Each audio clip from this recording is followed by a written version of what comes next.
So let's work through some sciatica, mobility and stretching moves for you. So let's come down to your back and start with a very gentle pelvic tilt. So we start with our lower back pressed gently towards the mat, and then just a light press into the feet, tilting the pelvis, lifting the tailbone, engaging the core, and then resetting. So it's a feeling as if you were pushing your lower back gently into the mat.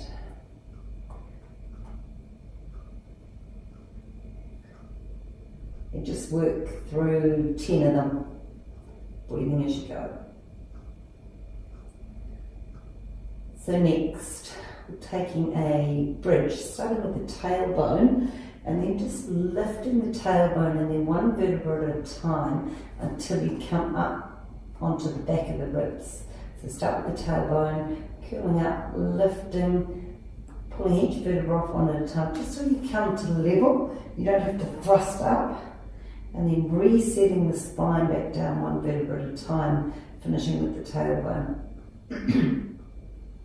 And again.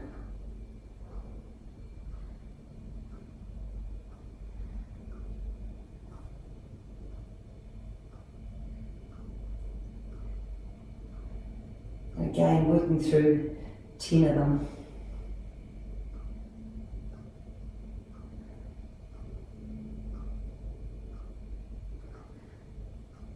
From there, taking a single leg extension, so just bending one leg, placing the foot on the ground, drawing the other knee toward the chest, holding in behind the thigh, flexing the foot, and then slowly extending the leg up and resetting it back down. And again, you'll work 10 on one side,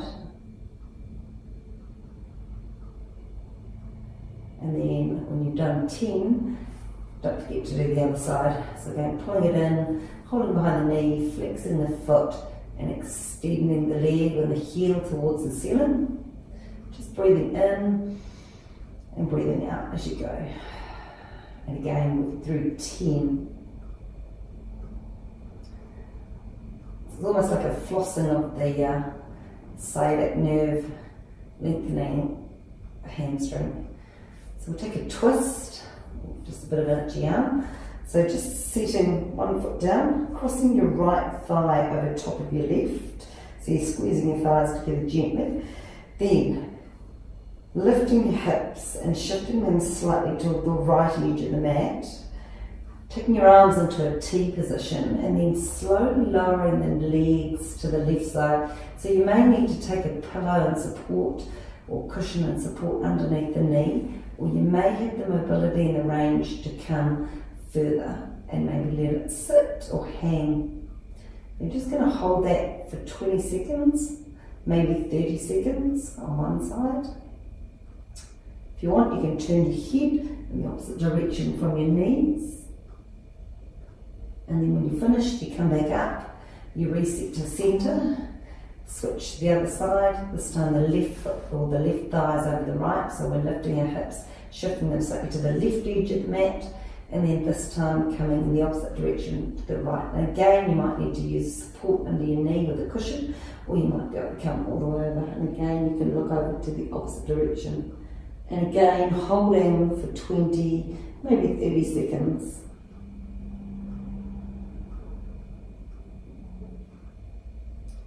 When you've done that,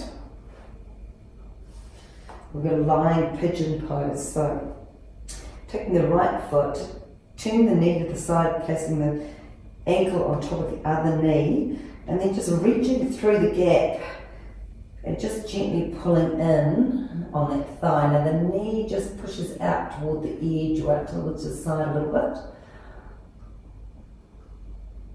And again, holding for 20 seconds, maybe 30 seconds, depending on how you feel. And trying to relax the shoulders while you're there. And when you've done that, release it, switch it to the other side. Knee comes wide, hands go between and around the outside, lift up, pull in, then relax your shoulders back down. So that's one way of doing the pigeon pose. It might be a really nice way to keep your back level. Releasing it out and then coming up. You can actually do this one as well, or you can do it instead of, which is a seated pigeon pose. So instead of lying down, taking the knee, bending it out to the side, placing it on top of the other leg, and then leaning forward this way. So we're looking for a lovely straight back as you do it, rather than curling over and hunching like the hunchback at Notre Dame. So pushing out, so it's almost as if you push your chest forward and then just drop your belly button a little bit. So again, 20 to 30 seconds on one side, and then switching, 20 to 30 seconds on the other side. So with all stretches, you don't have to go so hard that it hurts, just a nice feeling that you're actually activating a stretch in the right area, which could be out here, could be underneath the other leg, could be both. From there, just taking that leg on the top and popping the foot to the outside of the knee, then we push up, so we get a beautiful long spine. Excuse me, take hold of the knee, very gently pull it across the midline of the body, and then look over that shoulder. So it's not a huge amount of torque, it's just a gentle lift and a gentle rotation. Again, 20 to 30 seconds on one side, and then release it out. Switch legs, sitting tall with a long spine before we start to pull in with that knee slightly, and then rotating to look over that back shoulder.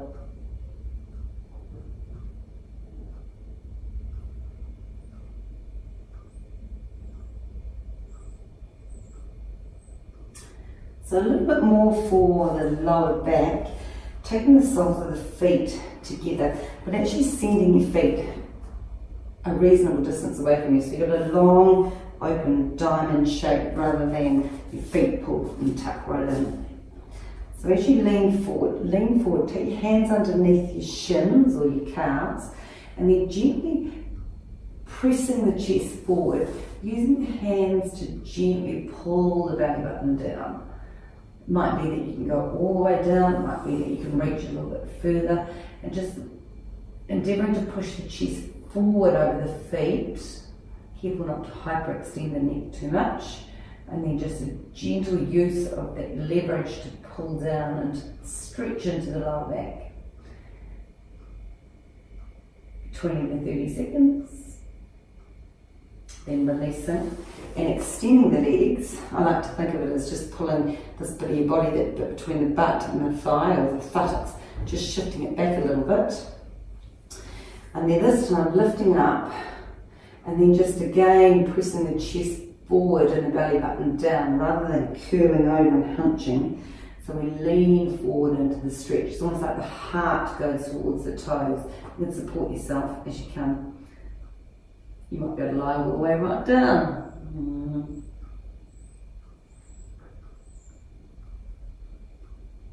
20 to 30 seconds. You kind of notice that as time goes, you can get a little bit further each breath. And then we're going to come into a standing hamstring stretch. So we come to our feet, just take one foot in front of the other and cross it over. So your little toes are coming toward each other, lined up if they can. Back leg straight, front leg bent, and then tipping off the hip. Now you might want to use your hands to come down into this one. You might need to have a cushion here or a seat. Just lifting the sit bones and letting the upper body fall down. Stretch right up the back of that extended leg or the back leg. So again, 20 to 30 seconds on one side, coming on up. Take a moment to reset feet. Little toe to little toe as best you can. Back leg straight, front leg bent. Sending the heart forward and down and lifting through that back hip.